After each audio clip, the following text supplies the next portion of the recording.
Olá, eu sou o Ricardo Dias e estamos aqui para falar de livro. Mas hoje vou falar de livro e de cinema. E novamente vou falar do Stephen King. Como vocês já devem ter observado, eu tenho uma certa fixação no King. Principalmente por causa desse prazer dele de escrever. De um modo geral, é comum o escritor reclamar que é um sacrifício, a folha em branco é um sofrimento. E o King não. O King escreve pelo menos um livro. Bom, ele escreve desde 70, ele escreve há uns 50 anos mais ou menos. E já tem quase 80 livros publicados, quer dizer, ele gosta do negócio. Mas tem uma coisa que eu nunca entendi. Alguns livros dele são horrorosos, são um negócio assim, quase impossível de ler. Eu nunca entendi por quê. Aí eu comecei a ver alguns filmes dele, baseados em livros dele, e de um modo geral, claro que com exceções, os filmes nos quais ele participa da produção são pavorosos, um negócio horrível. E aí quando eu li a biografia dele, acho que é um Coração Assombrado, se não me engano, saiu pela Dark Side, se não me engano, eu entendi, deu o clique. Na realidade, ele cresceu assistindo filme, o que antigamente tinha esse título de filme, era filme classe B. Eram filmes de produção barata, geralmente de aventura, ou então de terror muito tosco. Ou mesmo ficção científica, que você viu o foguetinho passando e você vê a linha segurando o foguete. É um negócio horroroso. E ele cresceu vendo esses filmes. E mais do que isso, ele cresceu lendo livros que até tem esse tipo de livro deu até o nome de um filme, Pulp Fiction, que é aqueles livrinhos baratos de banca de jornal, aqueles que você, umas histórias que não tem muito sentido, uma coisa, livros escritos às pressas para dar dinheiro para o autor, coitado, que ganhava sempre uma miséria. Então esses livros fazem parte da cultura do King. Ele leu de tudo, mas esses livros formaram ele, porque esses livros eram mais baratos, ele vivia com dificuldade. Então, e eu me identifico de certa forma, que eu também li muito livro vagabundo, porque hoje você tem uma certa oferta de livro pela estante virtual, por não sei o quê, mas quando eu era garoto, tinha menos oferta. Você tinha sebo, mas os sebos não eram tão baratinhos eventualmente, né? Então, assim, eu li o que viesse, que aparecesse. Então, por exemplo, teve uma época, quando eu comecei a ler o King, o primeiro livro que eu li dele, já falei aqui, foi o Christine, O Carro Assassino. E eu comprei na banca. Era uma série, tinha da Nova Cultural, depois Abril Cultural, não sei o que Cultural, RGE, Rio Gráfica. Toda semana tinha um livro novo. E eu comprava esses livros que eram muito baratos. E tinha de tudo ali, inclusive Stephen King, que na época não era tão... Já fazia sucesso, mas aqui no Brasil não era essa coisa toda. Então rolava Stephen King. E o primeiro... E é engraçado, né? Acho que o primeiro King a gente nunca esquece.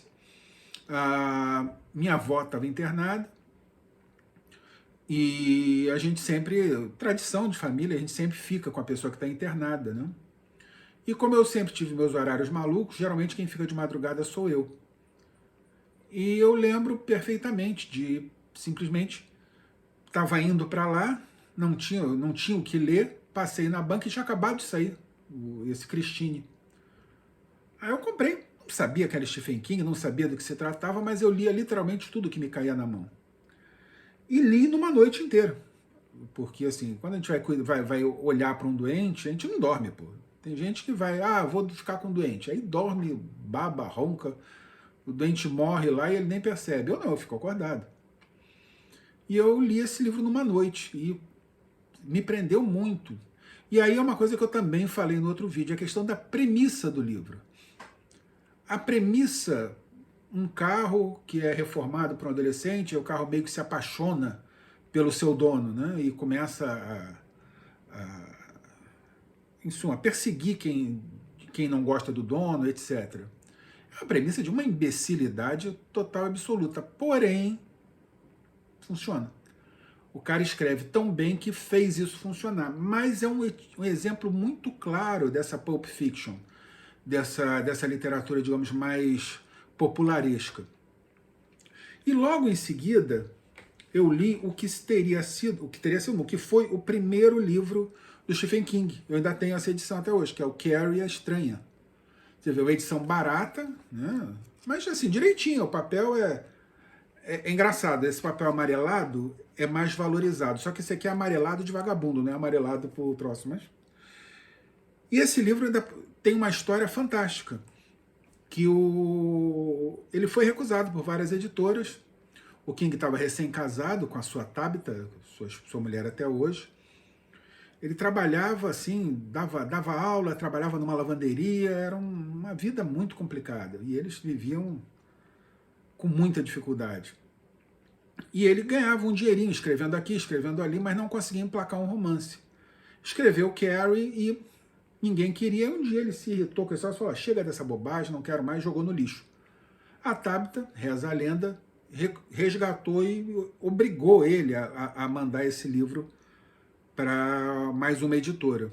Ela aceitou e o King conta a história, né, de quando ele recebeu o cheque. Né? A primeira coisa que ele fez foi comprar um secador de cabelo para a mulher dele. Porque eles não tinham condição e a primeira coisa que ele fez foi isso. E o livro fez um sucesso estrondoso e logo foi vendido para o cinema. E virou um filme com o Brian De Palma. Feito pelo Brian De Palma, estrelado pela... Eu não me preparo para fazer os vídeos, eu sou um imbecil. Pela Sissy Spacek. O filme também foi um sucesso e esse, assim, é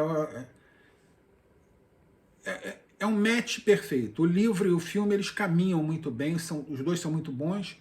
É a premissa da história, é uma menina que sofre bullying, sofre, mas ela tem lá um poder mental forte e um dia esse poder explode. Mas não digo para não estragar a alegria dos outros. O outro livro, que é, assim, esse sim é o meu favorito de todos os tempos, é esse menino aqui, O Iluminado, que eu também li em edição de banca, que essa aqui eu comprei posteriormente, que minha edição de banca simplesmente desmoronou. Esse aqui é um caso à parte, porque é um livro espetacular, para mim o melhor livro do King, que gerou um filme espetacular, para mim um dos melhores filmes do Kubrick, Stanley Kubrick. Mas o King odiou o filme. Por quê? Porque são histórias diferentes, não são, as histórias são parecidas, mas o desenrolar, o subtexto da história é diferente. Qual é o contexto da história? Um casal com um filho pequeno, o cara é um alcoólatra em recuperação, fica meio implícito, mais no filme até do que no livro, de que teria chegado a agredir a criança em algum momento. A criança de seus, sei lá, 6, 7 anos talvez. E ele está desempregado, está numa situação difícil, e aí ele é contratado para ser zelador de um hotel nas montanhas do Colorado, que fica fechado durante o inverno, porque o inverno é tão rigoroso que não vai, os hóspedes não chegam lá. Então ele fica... Olha que ideia boa, você pega um alcoólatra em recuperação, com histórico de violência, e tranca ele com a mulher e o filho num hotel durante 3, 4 meses, sem contato com mais ninguém. O que pode dar errado, não é verdade? Para facilitar a vida desse menino, ele é o iluminado, né? Ou seja, ele é um médium, ele é alguma coisa, tanto que o menino, ele tem um amigo invisível que meio avisa para ele as lambanças que vão acontecer e tal. E claro, o cara enlouquece, etc. E sigam, porque... E aí é uma coisa que eu acho que vale a pena ver os dois, porque um não estraga o outro, né? São duas obras de arte maravilhosas e assim, não dá para tirar nada. Mas o King não gostou mesmo. Eu acho que teve provocações do Kubrick. Tem um filme chamado Room 247, se não me engano, o nome é assim. Acho que é 237, em que tem todas as teorias de conspiração nesse filme. Alguns dizem que esse filme, na realidade, é o Kubrick dizendo que ele simulou a ida do homem à Lua. Quer dizer, o homem teria ido à Lua, só não teria gravado. Então o homem foi à Lua, mas o Kubrick filmou para mandar para as pessoas. Ele fala ali do Holocausto dos judeus, ele fala ali do Holocausto dos nativos americanos. Seja o que for, tem algumas coisas que realmente fazem sentido. Por exemplo, no livro, se não me engano, deixa eu ver, eles têm um carro... Quando eles viajam, deixa eu ver... Eu não lembro, acho que eles vão ter um carro amarelo, se não me engano. No filme, o carro é vermelho. E eles passam... Se não for um, é o outro. Ou seja, um é amarelo, outro é vermelho. E o Kubrick inverte. Ou seja, se no livro é amarelo, no filme é vermelho. E aí eles passam por um acidente na estrada em que tem um carro amarelo totalmente destruído. Então, claramente, ali tem os cutucões do Kubrick em cima do King. Mas o fato são duas obras de arte que precisam ser vistas. Como o King não gostou, ele, alguns anos depois, eu não sei, talvez há uns 20 anos, não sei, deixa eu ver aqui, acho que tem isso até aqui, bem na minha frente, aqui no computador. Ele refez o filme. Ele fez uma refilmagem do filme e foi uma boa porcaria. Eu não sei quando foi, eu acho que foi no início dos anos 2000, talvez. Não tô achando, não. Mas, em suma, e é um filme, assim, deprimente. É um filme realmente muito ruim. Mas o King adorou, evidentemente, que estava naquela categoria, porque este livro não está na categoria livros ruins, mas o filme está na categoria filmes péssimos. Então não recomendo de forma alguma. E aí vamos a outros dois pequenos filés mignons, que vêm não de livro, como se diz, de um livro, de um romance inteiro, mas de dois contos dele. Esse livro aqui, chamado Quatro Estações, que eles fazem coisa, primavera eterna, verão da corrupção, outono da inocência, inverno no clube, horrível. Mas daqui saíram 3 grandes filmes. Um menos famoso, nesse chamado Verão da Corrupção, é um livro fantástico, uma história fantástica, que eu estou aqui querendo descobrir qual é o nome verdadeiro dele aqui, mas está difícil. Que eu não consegui localizar esse filme, inclusive. Que deixa eu ver... Em suma, é um garoto que descobre que o seu vizinho é um nazista oculto, né? E aí ele começa, eu não sei o nome do filme, o nome do conto é Aluno Inteligente. E aqui é o Verão da Corrupção. O garoto descobre que o vizinho é um nazista e começa a chantagear. É um dos livros mais bem escritos no sentido de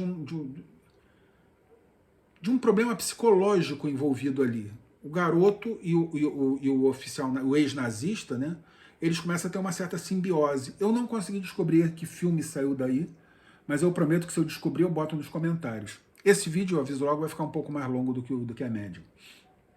Bom, mas nesse livro saíram 2 clássicos do cinema. Um, Stand By Me, do Rob Reiner, que lançou, se não me engano, o River Phoenix, um monte desses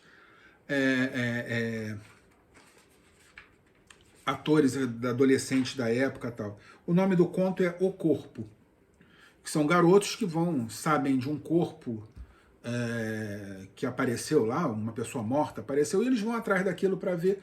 E é um filme e um livro maravilhosos sobre justamente o crescimento, né, os ritos de passagem da adolescência para a fase adulta.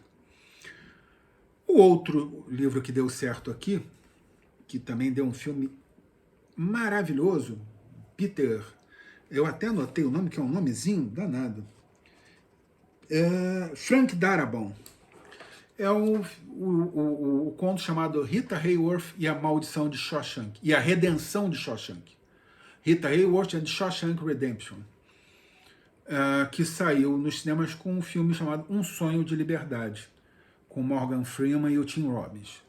Esse é mais um daqueles casos em que a coisa casa perfeitamente. O filme é perfeito, é aquele filme que você quer ver, é um filme que você te faz feliz. E o livro também, é uma felicidade. O livro é muito bem escrito, o filme é muito bem feito.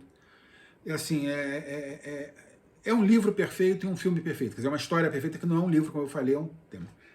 E para terminar, que esse vídeo está ficando muito longo, o último que me chama, tem muitos outros, viu? Foram mais de 30 livros do King que viraram um filme. Esses são os que me chamaram mais atenção.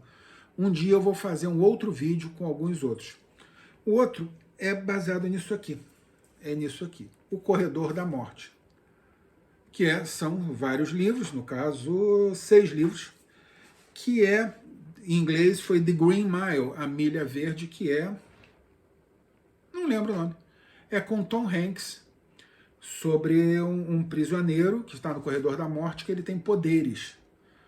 E o Tom Hanks é o guarda da prisão, descobre isso e aí vira uma maluquice danada. Eu realmente não lembro o nome desse filme, mas talvez eu consiga descobrir aqui, em poucos segundos. Esse aí foi... Ah, não, mas eu tenho o título aqui em inglês. Em inglês é The Green Mile. E olha, é um livro muito bom. Esse livro era o terror do neurótico, porque ele lançou esse livro em fascículos. Ele lançou primeiro um, depois outro, depois outro. Eu que sou ansioso, não vou comprar, porque se eu comprar, vai que ele morre, sei lá, não termina os livros, eu não sei. Eu não sou capaz de comprar um livro incompleto. Se eu sei que tem um segundo volume, eu não compro o primeiro. Então, acabei comprando todo, e na época veio assim, como eu falei, são livros que vieram avulsos, pequenininhos, né? E vêm junto todos numa caixinha. Que também é um belo livro e um belo filme. Mas fica aqui o meu grande destaque, assim, em níveis diferentes, né? Que são O Iluminado, livro e filme totalmente diferentes, e Um Sonho de Liberdade, Rita Hayworth e a Redenção de Shawshank, que é um livro para ser lido. Esse livro As Quatro Estações, eu não sei se ele foi relançado agora pelo Objetivo ou pela Suma, mas se foi um livro que tem que ser lido, porque as 4 histórias, uma delas é um pouco mais fraca, é uma história de terror mesmo, que é o Inverno no Clube, que o nome do conto é O Método Respiratório. É um livro mais de horror, mas, assim, bom, é isso. Eu espero que vocês tenham gostado. Esse, como eu falei, ficou um vídeo um pouquinho maior, então, por favor, recompensem o meu esforço, se inscrevendo, curtindo, divulgando, né, e comentando. Eu curto muito. Outro dia uma pessoa comentou, discordando um pouco do que eu falei, e eu adorei, porque o cara discordou de uma maneira muito educada, muito gentil, então isso dá um debate bacana e eu acho que acrescenta para quem lê, porque eu sempre digo isso. O meu gosto é meu gosto. A pessoa pode achar o oposto e somos todos felizes. O que interessa, o objetivo desse canal é vamos ler. Quem lê tinha o dístico de uma editora aqui no Rio, não lembro se era Martins Fontes, isso vinha pintado na parede do prédio. Quem não lê, mal ouve, mal fala e mal vê. Então é isso. Obrigado, gente. Até a próxima.